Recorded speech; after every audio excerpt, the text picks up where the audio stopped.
Após um final de ano maravilhoso, com a bolsa subindo forte em dezembro e fechando 2023 com 22,28% de alta, janeiro começou frustrando expectativas com a maior queda do mercado em 8 anos. Enquanto muitos acham isso ruim, para quem tem foco em construir uma carteira no longo prazo, janeiro pode ser uma bela oportunidade. E nesse vídeo eu pretendo comentar sobre os possíveis motivos que levaram à queda da nossa bolsa e também colocar uma nova ação na minha carteira, que possivelmente é o melhor banco que nós temos na bolsa de valores hoje.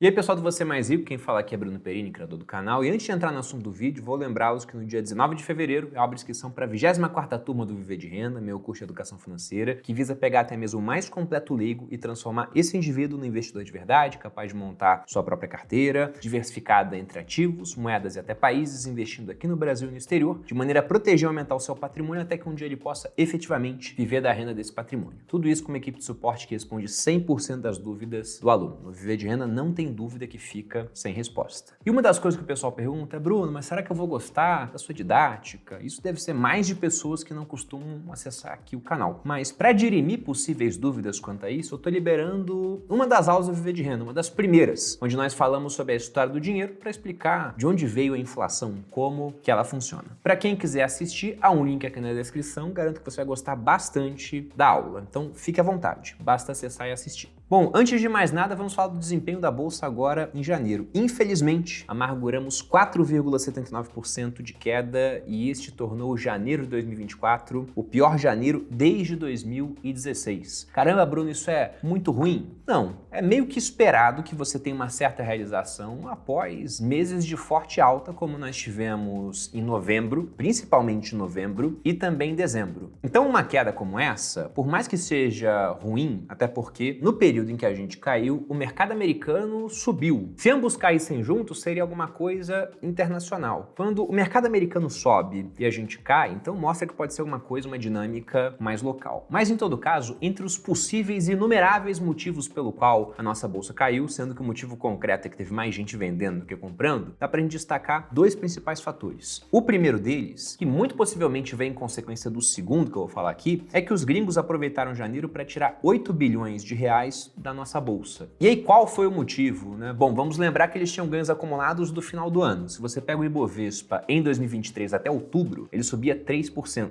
De repente, em novembro e dezembro veio uma forte subida, fechou acima de 22 no ano. Então é natural que haja uma realização de lucro. Mas esse movimento pode ter acontecido, ou pelo menos ter sido amplificado, pelo segundo fator, que é a questão dos juros no mercado americano. E aqui eu não falo da taxa de curto prazo, que permanece inalterada ainda entre 5,25 e 5,5, a Fed Funds Rate, mas sim da taxa de juros de longo prazo. Se a gente volta em 2023, quando ela caiu, nós tivemos a forte subida da bolsa em novembro. E aí o que aconteceu é que essa taxa, que lá em dezembro estava em 3,86, agora, como você pode ver nesse gráfico que eu coloquei na tela, está em 4,14. E aí quando essa taxa sobe, deixando os títulos públicos americanos mais atrativos para investimentos, isso acaba sugando um pouco da liquidez do mundo e também, logicamente, dos mercados emergentes, de modo a afetar, por exemplo, nossa bolsa de valores. Teve um outro ponto também que eu considero impactante. Enquanto aqui no Brasil, na reunião do Copom, nós tivemos zero surpresa, mais uma queda de 0,5 ponto percentual na nossa Selic, que saiu de 11,75 para 11,25, com projeções de mais quedas à frente. Se a gente pega o relatório Focus, o estimado para o final de 2024 é uma Selic em 9%. Lá fora, havia muita expectativa em torno dessa primeira reunião do FONC, do Federal Open Market Committee. Não em torno de queda de juros. O esperado, majoritariamente, era a manutenção da Fed Funds Rate, a taxa de juros de curto prazo, no mesmo local. Mas já havia uma expectativa quase um meio a meio ali no mercado, metade acreditando que ficaria inalterada e outra metade acreditando em queda na próxima reunião, em março. Só que a fala do Fed, sinalizando que eles precisariam de mais confiança na queda da inflação antes do corte, acabou minando um pouco as expectativas de um corte de juros já na próxima reunião, em março. Então muita gente acredita que esse corte pode ter ficado para depois, em maio. Veja que meio que o pessoal entende que no primeiro semestre vem corte. Agora, o discutível expectativa é se vai acontecer em março ou em maio. E esse movimento de queda de juros seria um catalisador para mercados emergentes. Então, enquanto a nossa taxa de juros cai aqui, lá fora ainda não começou a cair e não sabemos se vai começar em março ou em maio. Tudo por conta de uma economia americana que se mostra mais resiliente do que o esperado. Se a gente pega o payroll, aquele relatório da criação de empregos no mercado americano, ele veio com 353 mil vagas de emprego criadas em janeiro, um número acima daquilo que era estimado. E não um pouco acima, quase o dobro, porque o estimado era 180 mil vagas. Pô, Bruno, e por que isso é ruim no final das contas, né? Esse negócio sai e aí o mundo não gosta? Porque isso mostra que essa taxa de juros que deveria desacelerar a economia americana, e aí com ela desacelerando você corta os juros para voltar a estimulá-la, ainda não teve esse efeito. E se a economia continua gerando muito emprego, as pessoas vão ter mais renda, o que pode acontecer é que a inflação fica mais persistente, afinal há mais demanda. E aí muitos indagam, caramba, então o Banco Central ele quer na verdade gerar desemprego? É porque eles entendem que deixar a inflação correr solta vai gerar desemprego ainda maior no futuro. As consequências são piores do que se combater a inflação agora, desacelerando temporariamente a economia e evitando que ela fique maior lá na frente. Então realmente não é algo assim que é intuitivo de cara. Mas voltando para o nosso mercado, esses juros mais altos por mais tempo novamente atraem mais capital para o mercado americano em comparação com os emergentes. Um outro ponto que vale a pena comentar também, que foi bastante noticiado em janeiro, inclusive fiz vídeos sobre isso aqui no canal, é a respeito de uma quebra de safra aqui no Brasil por conta do fenômeno climático conhecido como El Niño. Esse fenômeno já chegou a beneficiar o Brasil, mas dessa vez foi ao contrário. Nós tivemos menos chuvas na região centro-oeste e muito mais chuva na região sul. E aí o impacto estimado na balança comercial chega, segundo algumas análises, a 17 bilhões de dólares. Então não é uma coisa apenas local, já que o agronegócio ele move boa parte do PIB do nosso país. A grosso modo, se eu não me engano, mais ou menos 1/3 do PIB. E eu tô acompanhando isso mais de perto por conta de uma posição que eu tenho aqui na carteira do Viver de Ações, que é a empresa SLC Agrícola, código SLCE3. E eu confesso para vocês que eu pensei em, nesse episódio, vender a empresa. Tava conversando disso com o meu time. Eles projetam aqui um baixo crescimento da safra de algodão e uma queda da safra de soja, de 7,3%. E mais tarde, quando a gente entrar no My Profit, vocês verão que SLC tá me dando um leve prejuízo. Então, poderia vender, aquele prejuízo eu anotava como algo que poderia ser compensado com lucros futuros e qualquer coisa eu comprava depois. Mas aquilo que me dissuadiu da ideia foi que a família Schaeffer, que é uma família conhecida no agronegócio, eles têm muita exposição através de terras, comprou uma posição de 5% em SLC e falou que a empresa deveria valer o dobro. E, logicamente, esse pessoal entende muito mais de agronegócio do que eu, né? O conhecimento está disperso pela sociedade, mas está muito mais concentrado na cabeça deles do que da minha. Então, por isso, eu estou colocando essa ação aqui meio que olhando o que vai acontecer. E esperando, logicamente, os próximos resultados para decidir se eu compro mais, se eu vendo, se eu mantenho na carteira. Mas achei que era um ponto a ser destacado. E o último ponto, que não tem nada a ver com a minha carteira, ainda bem, mas eu recebi muita pergunta no Instagram sobre isso, diz respeito à empresa aérea Gol. Uma empresa muito conhecida de todos nós, quem nunca voou num avião da Gol, e essa empresa lá nos Estados Unidos entrou com um pedido de recuperação judicial, o famoso Chapter 11, com uma dívida que chega a 20 bilhões de reais. Como resultado disso, as ações foram retiradas do índice Bovespa e no ano acumulam queda de 70%. E eu comecei a receber perguntas do tipo, dava para evitar a exposição a Gol ou foi um evento tipo Americanas, né? E não tem nada a ver com Americanas aqui. Americanas foi uma fraude de muito tempo, escondida das pessoas. Negócio muito mais complexo. Gol não, já tinha os números evidentes há muito tempo, não só em Gol. A aviação é um setor muito difícil. Até o Warren Buffett, a lenda do mercado, já perdeu dinheiro com empresa de aviação. Na pandemia, 64 companhias aéreas, elas acabaram. Se pegamos o prejuízo acumulado de Latam, Gol e Azul, foi de 71 bilhões de reais durante a pandemia. De modo que, apenas em termos de setor, eu já não iria me expor à aviação. Esse é um ponto muito importante. Mas, mesmo que eu não soubesse de que setor se trata a empresa, só pelos indicadores, também não colocaria Gol na minha carteira. E tá aí o ponto de você saber olhar os indicadores de uma empresa. Eles falam muita coisa pro investidor. E aí fica o convite novamente, inclusive vou lembrar que tem aula liberada de graça para você assistir aqui no link da descrição, do Viver de Renda. Lá você vai aprender a analisar as empresas para poder fugir dessas furadas. E é incrível como tem pessoa física, muitas, que se metem nessas furadas. Você pega uma ação problemática, uma Americanas da vida, uma IRB, uma Oi, você pega a base de acionista pessoa física, é gigantesca. Você pega a empresa boa, a base é pequena. Sendo que era bater o olho no indicador e se livrar daquele negócio. Bruno, de que indicador você está falando? Eu vou colocar os indicadores aqui na tela e veja que eu estou dando um destaque aqui na liquidez corrente. Que indicador é esse? Na liquidez corrente, você tem a divisão dos ativos de curto prazo que a empresa tem, ou seja, aquilo que ela pode rapidamente converter em dinheiro, e os passivos de curto prazo, aqueles que têm um vencimento quando? No ano. Ou seja, há pouco tempo para pagar essas obrigações. E veja que é uma conta onde você divide ativo, numerador, por passivo, denominador. Ou seja, se o número é maior do que 1, quer dizer que a empresa tem recurso para pagar as dívidas de curto prazo. Se esse número é menor do que 1, quer dizer que falta recurso. No caso de Gol, veja que esse número estava em 0,25. Ou seja, eles tinham R$1 em caixa, o que podia virar caixa rapidamente, para pagar R$4 de dívida. Isso logicamente mostrava, essa empresa vai precisar tomar mais dívida ou vai fazer uma subscrição, um aumento de capital brutal, obrigando todo mundo que é investidor a colocar mais dinheiro, do contrário será diluído, para poder arcar com esses passivos, com essas obrigações. Eu não quero me envolver com esse tipo de empresa. E aí você escapa dessa furada de duas formas. Primeiro, que você não compra as ações. E segundo, que você não se expõe à dívida dessa empresa, que provavelmente terá problemas. E teve muita gente que se expôs à dívida de Gol, porque tinha debênture pagando muito, tinha bond, ou seja, uma debênture negociada no mercado americano, também pagando bastante, mas era uma promessa que pode não vir a se concretizar. Pelo menos não nos termos inicialmente oferecidos, porque a empresa lá fora entrou em recuperação judicial, não vai pagar as dívidas. E tudo isso poderia ser evitado com um pouco mais de conhecimento. Veja, um indicador te safaria dessa, se você está nesse barco. E aí, para quem acha que conhecimento é caro, né, veja que a ignorância ela é muito mais cara. E como eu disse, pessoal, isso aqui que eu mostrei para você é só a ponta do iceberg de um dos 7 módulos do Viver de Renda. Aqui eu tô falando de conhecimentos do módulo 4, onde a gente vê a parte de renda variável. E lá nós temos 42 aulas, mais de 9 horas de conteúdo e ensinamentos que vão desde análise gráfica, fundamentalista, principais indicadores, quantas ações ter em carteira, porque isso não é uma questão de opinião, é uma questão matemática. Há um certo número ali onde você começa a não ter mais diversificação e começa a diminuir o seu retorno potencial. E além de aulas teóricas, também tem a parte prática e plantões de dúvida, equipe respondendo, gente com muita experiência. Então fica novamente o convite. Dito isso, agora vamos dar uma olhada na carteira antes de partir para a compra daquele banco que eu vou colocar aqui, acrescentando mais uma posição na carteira do Viver de Ações. Entrando no MyProfit, veja que aqui eu tenho a minha carteira, só ações, lembrando que eu não invisto apenas em ações, isso é um quadro específico onde eu tenho uma carteira de ações, mas eu tenho uma carteira diversificada no geral. Hoje estou com 10 posições em carteira, somando quase R$700 mil.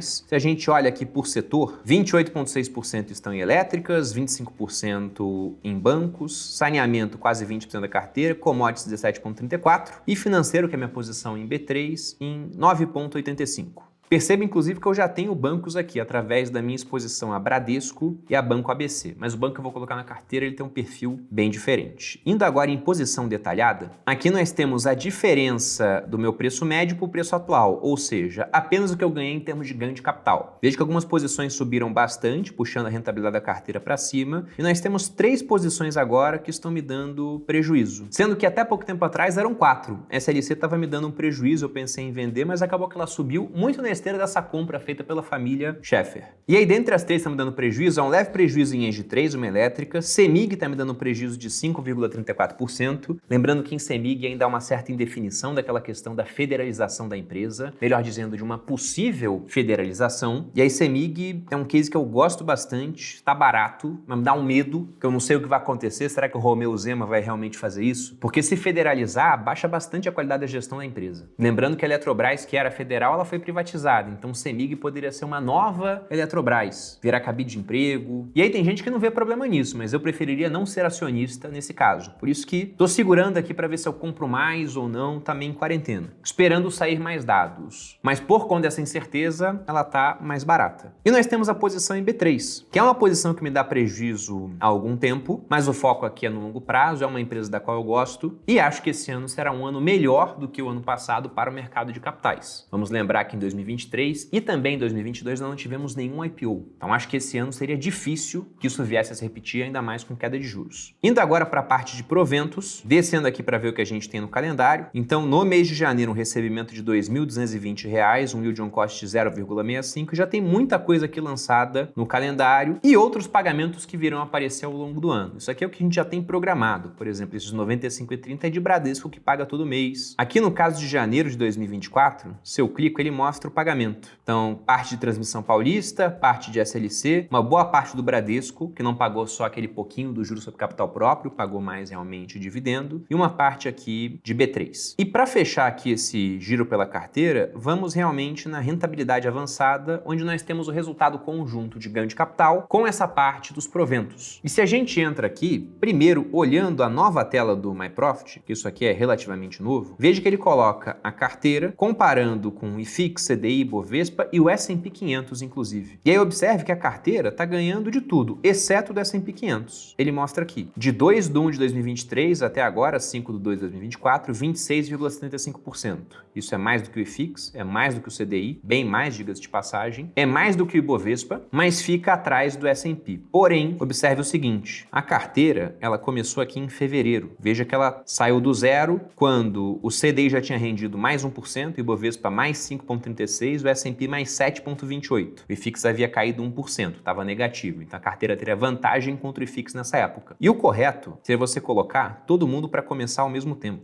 Então, puxando aqui, para colocar o início de todo mundo junto, que é mais ou menos aqui, todo mundo saindo do zero, o que nós temos é que a carteira estaria ganhando de todo mundo, se a gente começasse a ter o mesmo prazo de comparação. Só que essa aqui não é a melhor forma de comparar. A comparação mesmo é da carteira contra o seu benchmark. Ela contra o Ibovespa. E um detalhe interessante, vamos olhar aqui a rentabilidade mensal, porque nós subimos mais do que o Ibovespa no ano bom, que foi 2023, com o Ibovespa caindo 4,79. E aqui a gente pode observar algo interessante. Logicamente, vai ser muito melhor quando a gente tiver mais dados da carteira ao longo do tempo. Mas veja o seguinte, não é porque eu ganhei do Ibovespa que eu sou necessariamente melhor do que o Ibovespa. Se o Ibovespa deu 10 e eu consegui 20 de resultado, isso não quer dizer que eu sou 2 vezes melhor. Porque pode ser que quando o Ibovespa caia 10, eu caia 20. Ou seja, eu só sou 2 vezes mais sensível. Eu posso estar cheio de small caps na carteira. Aí quando o Ibovespa sobe, eu subo mais. Quando ele cai, eu caio mais. Para ver realmente se eu sou melhor, eu tenho que subir mais quando ele sobe. Ele pode subir 10 ou subir 15, por exemplo. E quando ele cai 10, eu teria que cair menos, cair uns 8, por exemplo. Se eu conseguir fazer isso, quando ele sobe eu subo mais, quando ele cai eu caio menos, ao longo do tempo eu tendo a ser vencedor. E para olhar se está acontecendo, eu voltei aqui na rentabilidade como era exibida pelo MyProfit antes. Não por causa desse comparador gráfico, dessa parte de patrimônio, mas por conta disso aqui, o mês a mês. E veja que ele me mostra o desempenho da carteira em janeiro. Foi de menos 4,05. Lembrando, o Ibovespa caiu 4,79. Ou seja, quando ele subiu eu consegui subir mais no agregado do ano, e agora em janeiro, quando ele caiu, eu consegui cair menos. E esse é o objetivo que eu pretendo manter ao longo do tempo. Vamos ver se eu irei conseguir. E aí eu lembro, para quem está assistindo o vídeo e gostou das informações expressas pelo MyProfit, que além dessa parte de consolidação de carteira, eu também uso o programa e vou fazer um vídeo disso chegando mais próximo da data para realizar minha declaração de imposto de renda. E o MyProfit melhorou muito a minha vida nesse aspecto. A declaração que eu fiz ano passado foi aquela onde eu gastei menos tempo com as coisas do mercado de todas que eu já fiz. E para quem quiser experimentar esse programa, eu lembro que eu tenho uma parceria com o MyProfit, até porque ele foi criado por um aluno do Viver de Renda da turma 10, o Rodrigo Poveron, onde vocês podem assinar no link que está na descrição ou utilizando o cupom PERINI10 para ter 10% de desconto. E agora, partindo para o último bloco desse vídeo, chegou a hora de acrescentar um novo nome para a carteira, do setor bancário. E aí repare que eu já tenho, como eu disse, 2 bancos, Bradesco e ABC. Só que esses são bancos voltados principalmente para o varejo, quando a gente pensa em Bradesco, e ABC é mais voltado para pequenas e médias empresas. De modo que esse banco que eu vou colocar agora, ele participa muito mais de uma outra atividade. E esse é um ponto interessante, porque geralmente o pessoal pensa que banco é tudo igual, e não é assim. A gente pode separar os bancos em 6 categorias. A primeira delas são esses bancos comerciais do varejo, que a gente tem mais contato, um Itaú, um Bradesco, um Banco do Brasil, que são bancos que vão fornecer serviços de conta corrente, poupança, financiamento, empréstimos, cartão de crédito. É aquele segmento mais tradicional que o brasileiro conhece melhor, sobretudo como cliente. Uma segunda categoria seriam os bancos de investimento. Esses focam no mercado de capitais, oferecendo assessoria financeira, gestão, parte de M&A, de aquisições e de fusões, estruturação de dívidas, suporte para um IPO. Um terceiro tipo de atividade seria aquelas dos bancos de desenvolvimento, como por exemplo um BNDES que a gente tem aqui no Brasil. Então, papel mais governamental de fomentar empresas, muitas vezes através de crédito subsidiado. Então, o Tesouro toma crédito por uma certa taxa, por exemplo, 11%,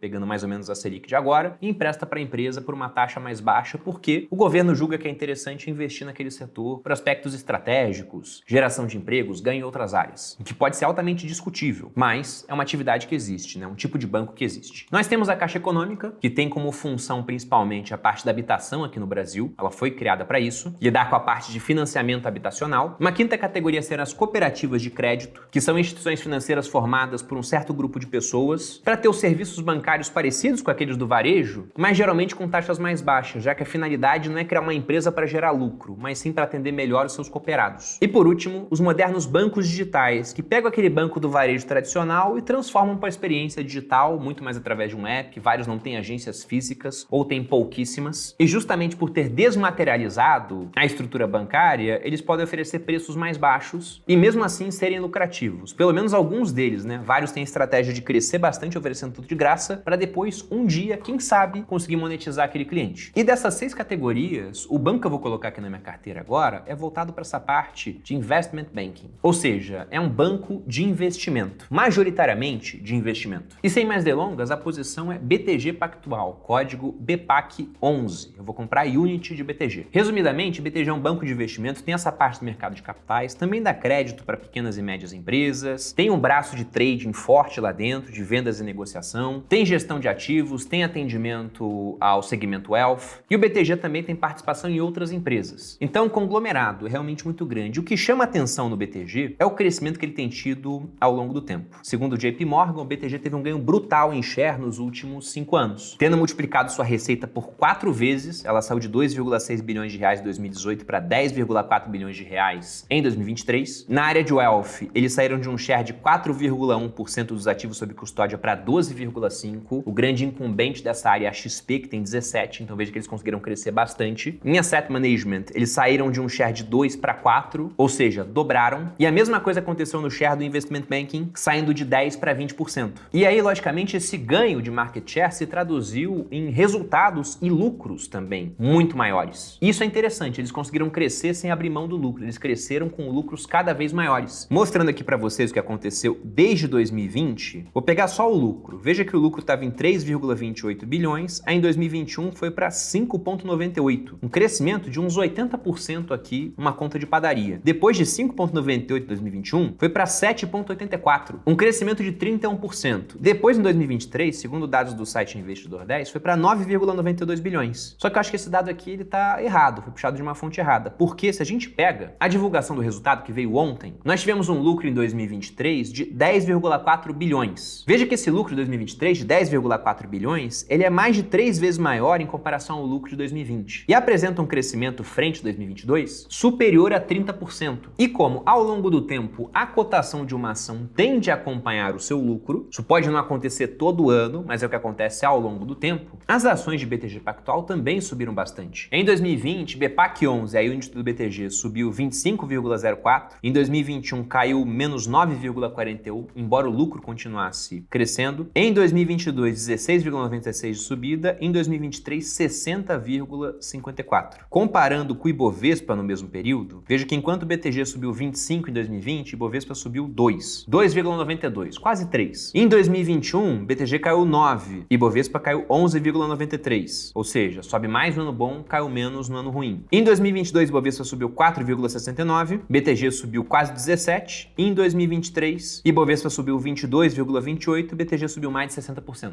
É lógico que passado não vai refletir futuro, mas tendo em vista que o banco continua com o mesmo pessoal na gestão e parece que acertaram bem a mão naquilo que estão fazendo, é justamente o perfil de empresa que eu procuro para minha carteira. Num ano bom sobe mais do que o Ibovespa, num ano ruim cai menos. E como são as expectativas para esse ano? Como eu já disse anteriormente quando comentei de B3, a minha expectativa é que nós tenhamos um mercado de capital mais aquecido em comparação a 2022, com 0 IPOs, e 2023, também com 0 IPOs. O movimento de queda de juros aqui no Brasil e lá fora, que deve começar em março, em maio, pelo que o pessoal tem a estimativa hoje, mas majoritariamente, apesar das divisões, o pessoal espera que isso comece no primeiro semestre de 2024, me leva a acreditar que o BTG deve ter um outro ano muito bom, apesar dos vários desafios da extrema competição que a gente vê no mercado de capitais. E aqui eu destaco não apenas a XP, que é aquela que tem mais share em várias áreas e vários segmentos, mas também um competidor que pode estar vindo com mais força, que é o Nubank, que já dominou a área do varejo e está decidindo entrar em braço de gestão, lançou ETFs ano passado, vai lançar outros esse ano, e que é um player muito tecnológico. E logicamente, não sou apenas eu que vejo o BTG Pactual como uma empresa boa. Se você pega casos de research, de análise, próprio research de bancos, muita gente destaca o BTG como uma empresa muito bem tocada, como foi o caso aí do Banco do Brasil, por exemplo, que colocou o BTG entre as melhores ações que eles veem para 2024. E aí, antes de comprar, vale a pena falar no preço, né? Bom, é muito bom, mas como você mesmo disse, tem muita gente que sabe que é muito bom, então será que o BTG não está muito caro? E se você pega o preço-lucro de BTG e compara com aquilo que a gente vê na minha carteira, que tirando o B3 é uma carteira onde todas as empresas estão custando pelo menos um dígito no preço-lucro, não tem nenhuma que está custando 2 dígitos, BTG está sendo negociado hoje a 16,04. 0,4 vezes seu lucro. Ou seja, se o lucro se mantivesse constante e fosse 100% distribuído para o acionista, em cerca de 16 anos eu recuperaria meu investimento. É um horizonte de tempo muito maior do que várias empresas que eu tenho em carteira, que tem o preço-lucro em 5, algumas até em 4, de modo que dá para falar que ela é mais cara por esse aspecto. Aí você pode olhar também o preço-EBITDA, que está em 15. O preço-valor patrimonial não acho que é a melhor métrica, mas se você quiser avaliar, também está em 3 vezes, o que faz com que o ROI do banco, o retorno sobre o seu patrimônio líquido, que aqui na tabela de indicadores está em 18,5, se ajustado por esse valor que você paga no patrimônio líquido, ele acaba ficando um ROI mais baixo. Só que o ponto vital aqui de BTG é o crescimento que eles conseguem ter ao longo dos anos. Se a gente olha o CAGR da receita nos últimos 5 anos, 46%. E o lucro crescendo 33,74% no mesmo período. Sendo que no período mais recente, 2020 a 2023, ele praticamente triplicou. E aí o que você prefere? Uma empresa que está custando 5 vezes o lucro e que não tem crescimento de lucros ou tem um crescimento muito baixo? Ou uma empresa que custa 16, mas com crescimento de lucros muito alto? Porque com o lucro crescendo, o denominador da conta, se era R$16 de preço por um que você tem de lucro, agora esse lucro virou 1,3. Aí no outro ano cresce mais 30%, vira 1,69. Aí no outro ano cresce mais 30%, vira 2,19. Se você volta a dividir os 16 por 2,19, que foi esse lucro crescendo 30% a cada ano, o preço-lucro caiu, com o preço não tendo aumentado, suponha que esse é o seu preço médio, você não comprou mais depois, para casa de 7. Ou seja, o crescimento de lucro acaba tornando essa posição mais barata. E aí é lógico que a gente não pode saber o quanto o lucro vai crescer no futuro, aqui eu estimei através do passado, de maneira que pode não crescer, pode crescer muito mais, só que eu acho que vale o risco. Por isso, agora eu vou comprar BTG e colocar na minha carteira. Já estou aqui com o meu home broker aberto, temos o book de BTG, a unit é bem líquida, apenas 1 centavo de diferença entre o melhor preço de compra e o de venda. Vou colocar aqui a quantidade, preço de 37,27. Comprar cerca de 50 mil, um pouquinho mais do que isso, 52.178.